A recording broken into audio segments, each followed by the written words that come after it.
여러분 안녕하십니까. 경제현장 오늘 시작합니다.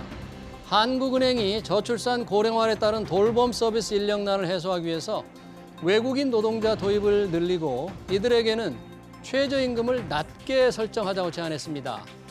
육아와 간병비 부담이 너무 크기 때문에 최저임금보다 낮은 비용으로 외국인 노동자를 활용하자는 건데요. 노동계는 반인권적, 차별적 발상이라며 반대하고 나섰죠. 저출산 고령화라는 국가적 위기를 극복하기 위한 외국인 최저임금 차등 적용 제한, 과연 실현 가능한지 다른 해법은 없는지 집중 진단해서 자세히 짚어보겠습니다. 유튜브 실시간 댓글 의견 주시면 토론에 반영합니다. 경제현장 오늘입니다.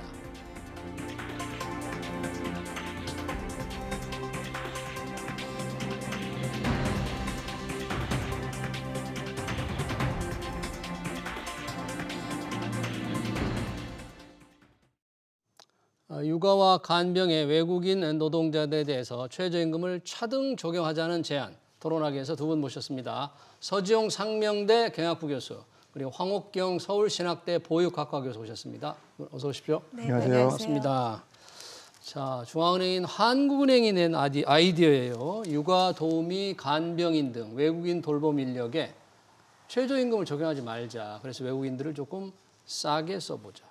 이런 내용인데 황학균 교수님, 이 한국은행, 중앙은행 이런 보고서를 냈다는 게 조금 색다른데 우선 내용이 어떤 겁니까, 골자가? 네, 그 한국은행에서는 그동안 최근에 급증하는 육아 비용 그리고 간호 인력, 간호 수요 인력이 늘어나고 있는데 네. 이러한 부족한 돌봄 인력에 대응하기 위해서 외국인 노동자의 유입이 필요한데 그 제도를 도입하기 위해서 도입하려면 최저임금 제도를 적용할 경우에 사실상 최저임금이 우리나라 중위소득 임금의 60%를 상회하기 때문에 중위소득의 60%를 상회하기 때문에 이용 가구 수가 현저히 적어질 것으로 예상해서 아마 부녀지책 어쩔 수 없어서 이러한 방안을 제안한 거 아닌가 이런 생각을 합니다. 네, 이 중앙은행의 통화정책 보고서도 아니고 이 네. 노동의 이슈, 특히 최저임금 이슈와 관련된 걸 제안했다는데 조금 놀라웠는데 최저임금이라는 게 굉장히 부담스러운 이런 다 적용할 경우에 그렇게 느껴지는 모양이죠.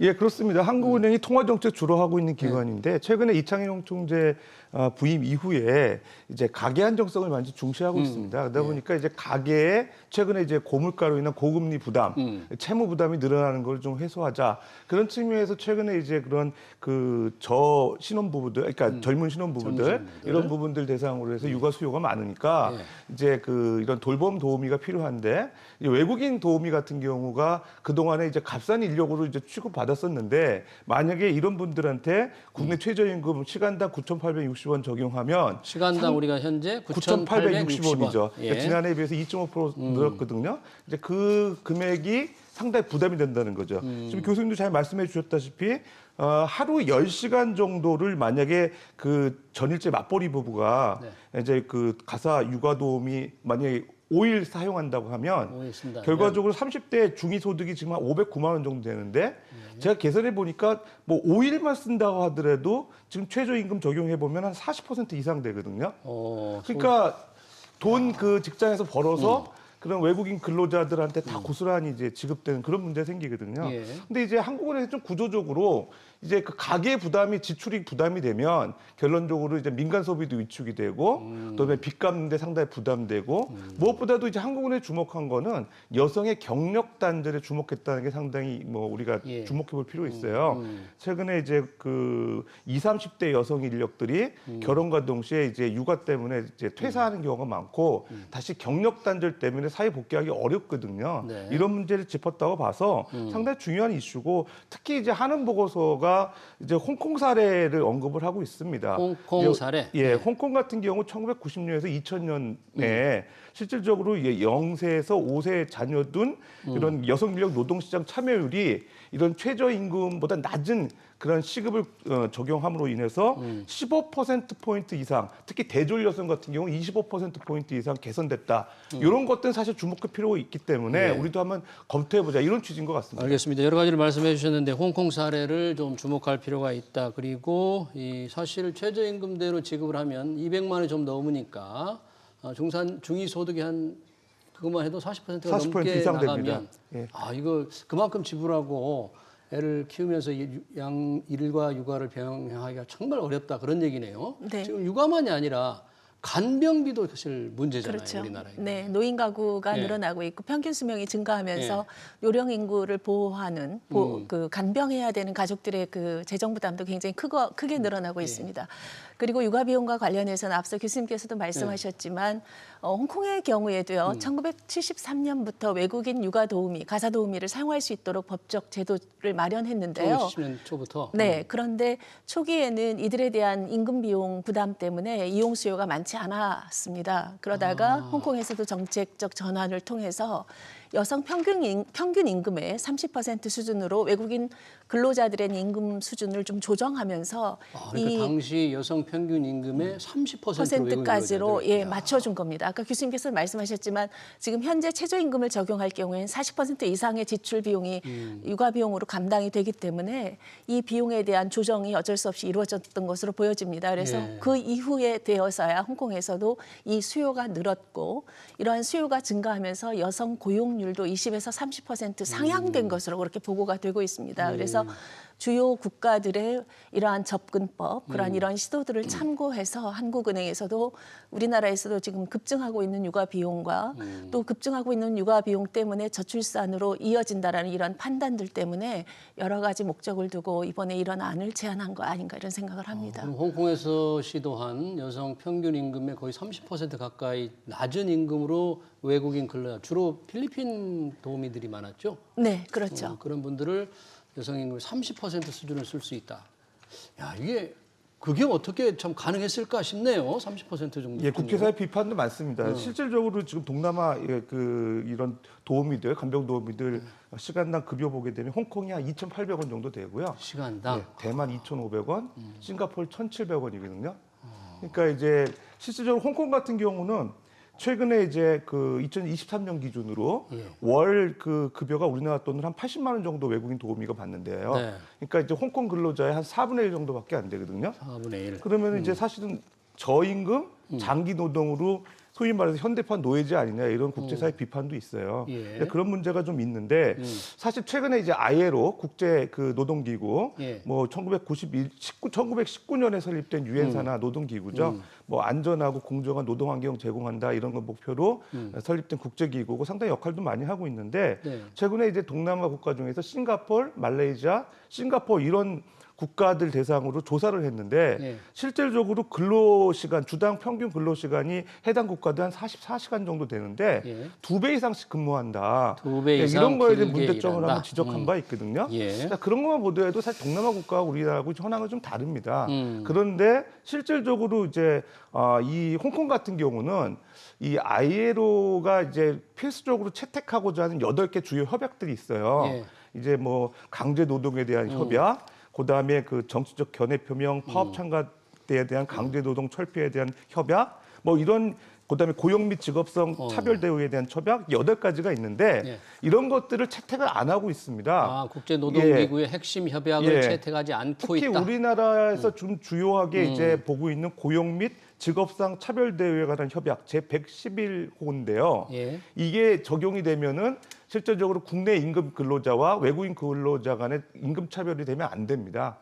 그래서 안 된다. 우리나라 근로기준법이나 최저임금법에도 이런 내용들이 이제 반영이 돼 있는데 홍콩은 이런 것도 적용 안 받으니까 가능했던 거고 실제로 뭐 아까도 교수님 말씀해 주셨다시피 그 홍콩의 젊은 여성 인력들이 사회의 어떤 그 경력 단절 없이 복귀한 순기능도 있었어요. 있긴 있었는데 지금 우리나라 노동단체에서도 이런 그 최저임금 적용을 차등하자 이런 거에 대해서는 반대 목소리 내고 있습니다. 그러니까요. 이제 한국은행이 이런 아이디어를 냈는데 한국은행 정책 집행 기구는 아니기 때문에 이게 뭐 장상 정책으로 나올 수는 없지만 중앙은행이 이런 아이디어를 던졌다. 오죽하면 이런 제안까지 했겠느냐. 간병이라든지 육아 비용이 너무 크기 때문에 외국인 노동자에게 좀 차등해보자 이런 아이디어를 냈는데 만약에 홍콩이나 이런 싱가포르처럼 여성 임금의 30~40% 낮게 그러니까 최저임금보다 훨씬 낮게 쓴다면 이게 현실적으로 가능하겠습니까? 우리가 지금 반대 목소리 있잖아요. 여러 가지 의견이 있을 수가 있는데요. 지금 말씀하신 대로 우리나라가 국제노동기구 가입 국가이기 때문에 사실상 외국인 근로자에 대한 임금 차별 정책을 펼 수는 없습니다. 그래서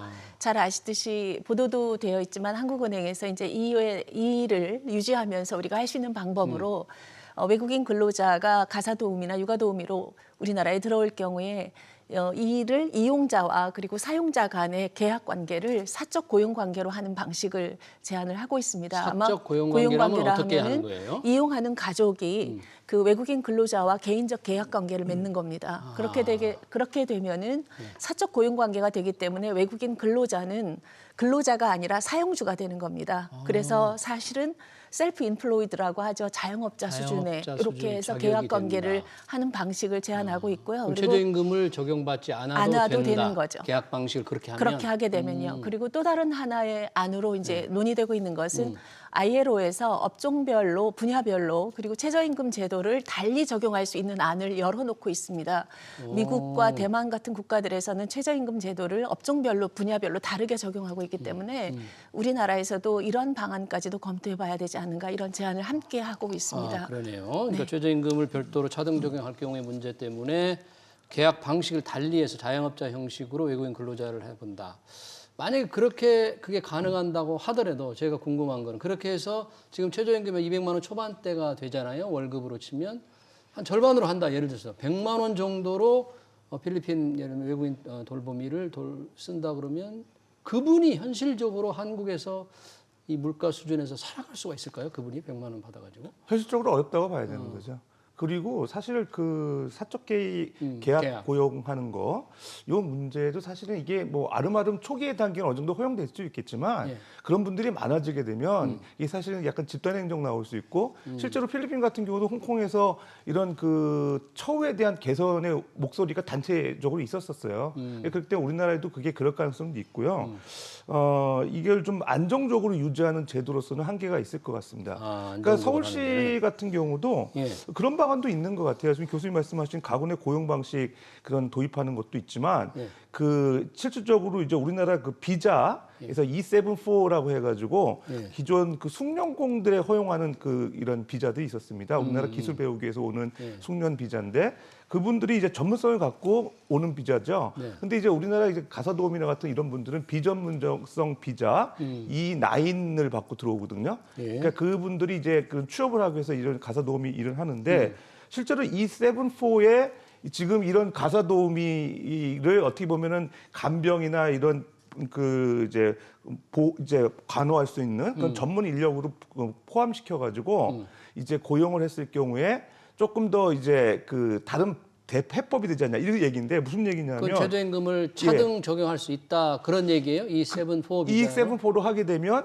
이제 근로기준법에서 명기한 이런 최저임금보다는 사전에 이제 이분들 같은 경우는 연봉 한 2,600만 원 정도로 해서 2년 정도 고용 계약하거든요. 지금 그러니까 사전에 서울시가 필리핀에서 도입하려는 가사도우미 말씀하시는 거죠? 그렇습니다. 그러니까 연봉이 정해져 있기 때문에 그 부분들에 대해서는 사실은 뭐 최저임금 적용하고 이런 거에 좀 열애될 수 있는 부분이에요. 그래서 그런 방안도 추진하고 있긴 한데 실질적으로 그렇게 해봐도 아까 말씀하신 그 최저임금에 지금 봤을 때 아까 전체 중위소득 509만 원에 한 40% 차지한다고 그랬잖아요. 그렇게 적은 돈이 아닙니다. 사실은 아까 E74 적용한다 하더라도. 그러니까요. 그래서 사실 그 문제도 해법은 아니고요. 뭐 뒤에서 조금 말씀드리겠지만 근본적으로 이 문제에 대해서는 사회적 합의가 필요하고 우리나라 최저임금제를 이제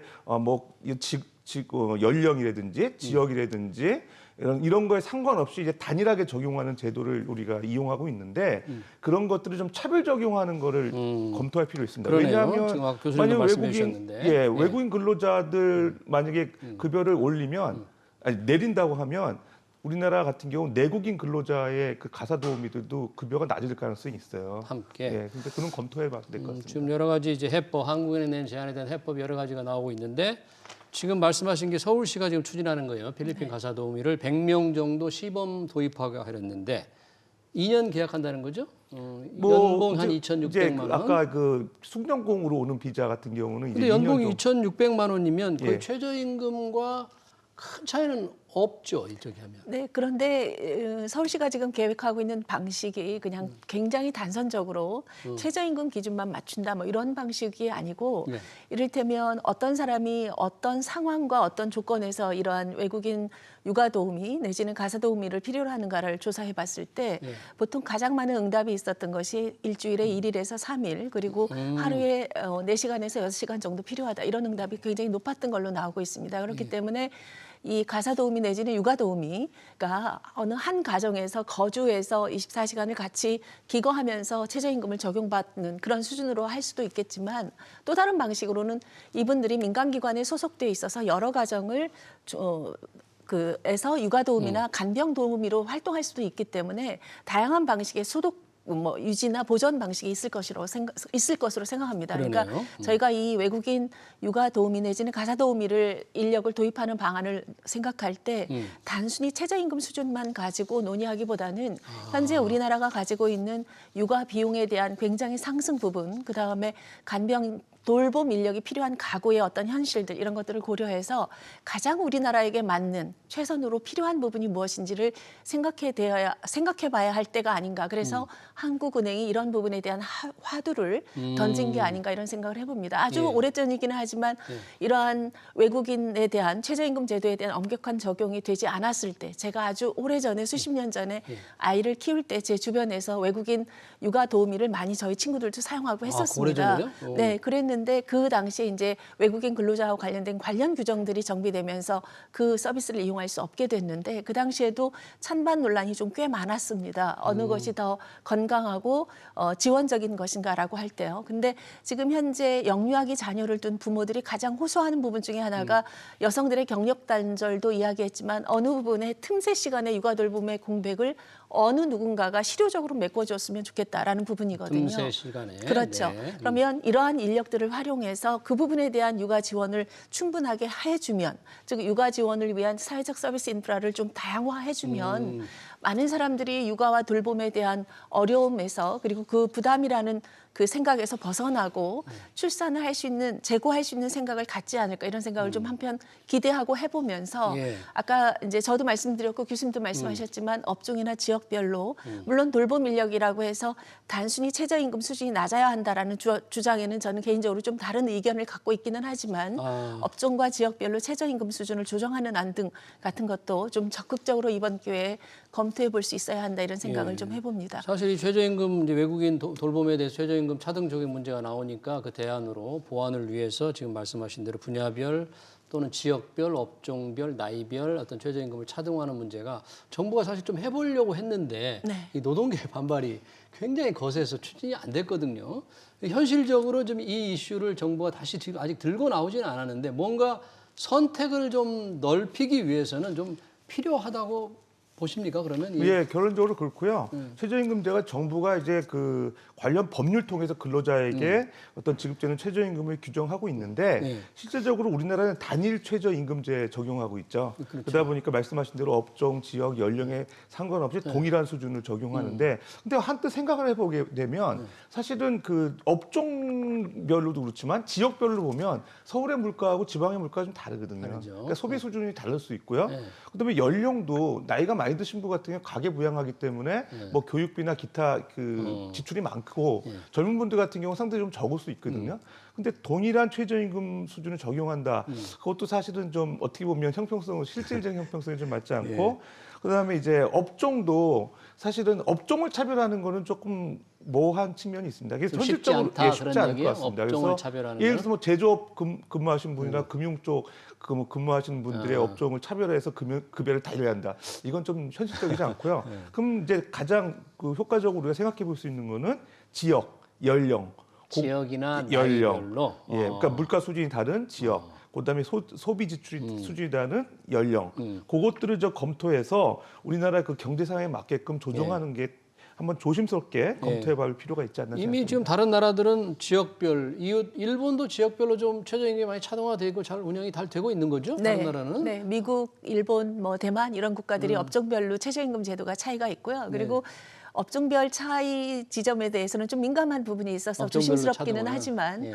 그러나 우리나라의 노동시장 자체가 직무급제 편제가 좀 잘 안 돼 있는 편이죠. 외국처럼. 직무급, 예. 네, 직무급에 따라서 그 급여 차이도 있고 그리고 정년도 좀 차이가 있고 이런 제도가 좀 운용이 되면 아마 이 부분 접근도 좀 쉽기는 할 텐데요. 예. 근데 그렇지만 향후에 우리나라도 업종에 따라서도 자격의 요건에 따라서 직무급에 따라서 좀 차별화할 수 최저임금 자체를 차이를 둘 수 있지 않을까 이런 생각도 한편으로 좀 해봅니다. 네. 보다 더 중요한 것은 수요는 있기 때문에 이 수요에 대한 충족을 해주기 위해서 보다 더 유연한 정책적 접근이 무엇인가를 우리가 창의적으로 생각해야 될 때가 아닌가 이런 생각을 해보고요. 예. 기존 제도의 그냥 획일적인 적용 때문에 이런 부분에 문제가 있기 때문에 이거는 좀 안 된다 이렇게 치부하기보다는 할 수 있는 방안이 우리 안에서 뭐가 있을까를 찾아보는 이런 노력이 좀 더 필요하지 않을까 생각합니다. 그러니까 여러 가지 선택지를 좀 넓혀준다는 차원에서 그러면 한국은행이 제안한 외국인 돌봄 인력에 대해서 좀 차등 적용하다 최저임금 이것도 강요하는 게 아니니까 한번 그런 길을 열어두고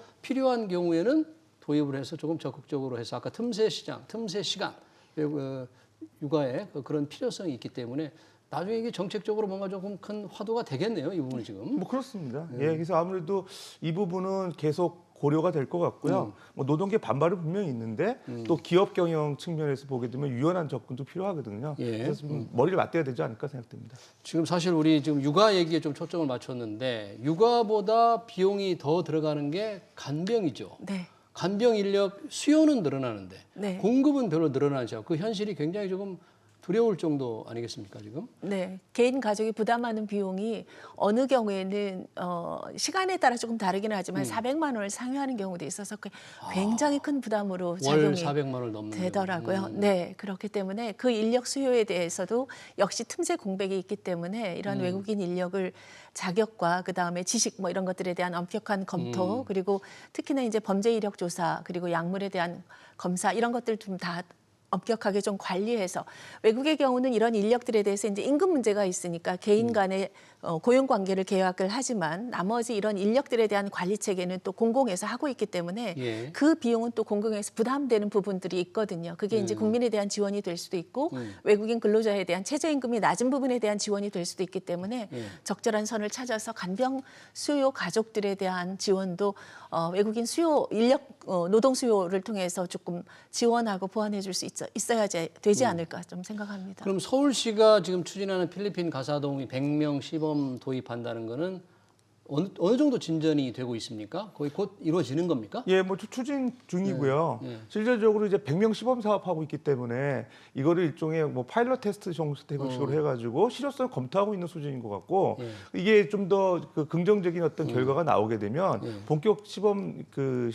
실시할 가능성은 있습니다. 특히 서울시에서도 오세훈 시장이 이제 정부의 이런 그 필요성에 대해서 계속 정책 건의를 한 사례에 비춰보면 앞으로 이제 이 정책이 좀 실현될 개연성은 충분하다고 보여지거든요. 그렇기 때문에 아마 서울시의 이번 시범 사업의 결과가 상당히 주목되는 건 사실입니다. 네. 자, 이 육아도 그렇고요. 기업에서도 지금 육아 문제를 정부 지원 못지않게 스스로 해결하기 위해서 출산 장려금을 지급하기로 했습니다. 부영그룹이 아이 낳을 때 1억 원을 주기로 해서 좀 화제를 불러일으켰는데 이런 지원금에 대해서 완전하게 비과세 혜택을 주겠다. 정부 발표를 했잖아요. 대대적인 지원책인데 이런 건 어떻게 보셨어요? 지금 워낙 우리나라 출산율이 낮기 때문에 세계적 관심까지 받고 있는 상황입니다. 그래서 정부로서는 가능한 모든 해법을 제안해야 되는 것이고 어느 기업이 특정 기업이 적극적으로 나서서 육아에 대한 비용 부담을 좀 줄여주겠다는 입장에서 재원 지원을 하니까 정부가 그 부분에 대해서 소득세율을 통해서 근로자에 대한 소득세액이 늘어나는 것을 방지하기 위해서 이제 증여세 형태로 부영그룹에 대한 지원을 말씀을 하셨고 그다음에 비과세 얘기를 그러니까 정부에서 발표하지 않으셨습니까? 그렇기 때문에 이 부분은 기업의 저출산에 대한 적극적인 정책 방향에 대한 정부의 반응이다, 정부의 대응이다, 보조를 맞춰준 거다 이런 생각을 하고요.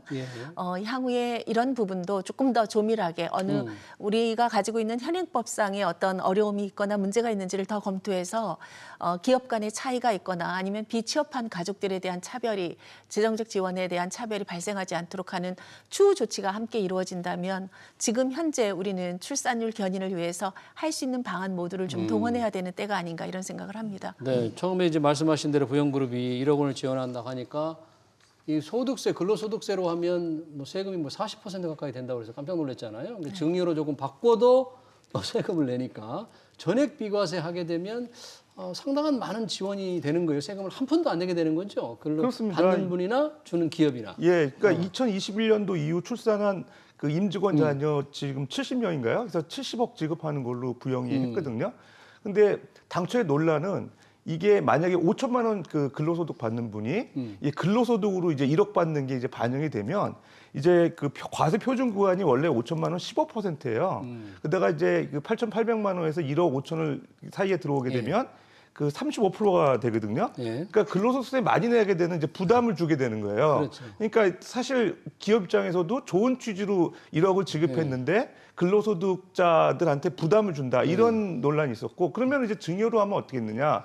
증여로 하게 되면 증여세 10% 내거든요. 그렇게 되면 사실은 그 괜찮지 않냐 생각을 했는데 이게 이제 또 과세의 어떤 형평성 논란 이런 문제가 있고 이게 사실 실질적으로 지급되는 대상이 자녀를 보고 그 부모한테 지급하는 거거든요. 그러니까 근로소득이라는 그 입장을 표명한 분들이 상당히 많았던 것 같아요. 그래서 그런 측면에서도 논란이 많이 됐었는데 정부가 이제 그 우리나라 합계 출산율이 지금 그 한 명이 안 되잖아요. 0.7명인가요? 그러다 보니까 이제 국가 경제적인 어떤 그 측면에서 이런 비과세를 이제 혜택하기로 주기로 했고 실제로 부영도 환영의 표시를 했어요. 상당히 좋은 취지였는데 그럼에도 불구하고 이 지금 사례가 조금 우려되는 측면은 없지 않아 있습니다. 예를 들면 그 만약에 이제 대기업이니까 부영 같은 경우는 이제 지급이 가능했는데 그럼 나는 이제 중소기업 다니는데 1억 못 받냐 이런 상대적 그 어떤 그 박탈감 그러니까요. 그럴 수 이런 또 있겠어요. 소득자도 있을 수 있고요. 네, 옆에 부영그룹 네. 같은 큰 기업에서 1억 원씩 주는데 우리 회사는 애 낳는다고 한 푼도 안 주나? 하는 어떤 상당히 그런 불균형. 문제들이 있을 수 있고요. 어떻게 해야 되나요? 그런 거는? 예. 그다음에 이제 글쎄요. 근로소득 많이 내는 분들 같은 경우 세율 갖다가 이제 적게 이거 비과세 되니까 소득은 한 1억 5천 받는데 이제 세금은 이제 훨씬 적게 내는 그런 거에 대한 불만이 있을 수 있죠. 그렇죠. 그런 경우에 이제 일은 많이 하는데 나는 과세를 많이 받는다 이렇게 되겠죠. 그렇죠. 그럴 세금을 그렇게 많이 돼서 내고. 이제 불만이 야기될 수는 네. 있는데요. 네. 아, 글쎄요. 그 정부에서 얼마나 저출산을 견인하는 문제가 절실하면 그렇죠. 이렇게 기업도 1억씩 주게 되고 그다음에 정부도 비과세 방식을 하겠습니까? 저는 개인적으로 부영그룹에 대해서 반가운 마음도 들고 그리고 인터뷰를 보면은 사내 직원들이 둘째 아를 생각하게 된다 이런 인터뷰들도 있더라고요. 그리고 정부가 적극적으로 이렇게 반응해 주신 것에 대해서도 저는 육아와 보육, 영유아를 전공하는 학자의 입장으로서 굉장히 반가운 생각을 했습니다. 이제 그러면서 동시에 한편으로 드는 건 이렇게 했을 때에도 효과가 이렇게 해도 효과가 나야 될 텐데 이런 생각을 좀 해보면서요. 이렇게 돈을 지급해도 과연 효과가 날까? 이런 생각이 좀 드는 겁니다. 왜냐하면 이제 말씀하신 대로 사회적인 어떤 그 불편함을 가지고 있는 사람들도 있을 것이고 그리고 그 수혜의 대상자가 그렇게 수가 많지 않기 때문에 얼마나 이게 파급력이 클까 이런 생각을 좀 듣기는 하는데 그러나 개인적으로 기대하는 바는 부영을 기초로 시발로 해서 더 많은 기업들이 시초가 돼서 이런 부분에 대한 참여가 좀 이어지기를 좀 기대해 보고요. 그리고 또 한편으로 그렇지 못한 기업에 다니는 기업들에 대한 또 다른 형태의 재정 지원 방식을 조금 더 개발해 주셨으면 좋겠다라는 말씀도 드려보고 이제 이렇게 얘기를 하면 한없이 이제 범위가 넓어지는데 취업하지 않은 여성들이 아이를 낳을 경우에 우리는 어떤 방식으로 세제 지원을 받겠는가에 대한 부분도 취업하지 않은 여성들이 그렇죠. 아이를 낳는 경우에 그러겠네. 그렇죠. 그럴 경우에도 배우자 소득에 대해서 어떻게 해야 되는가 부분까지 확대되면 조금 더 넓힌 범위에서의 과세 지원 뿐만 아니라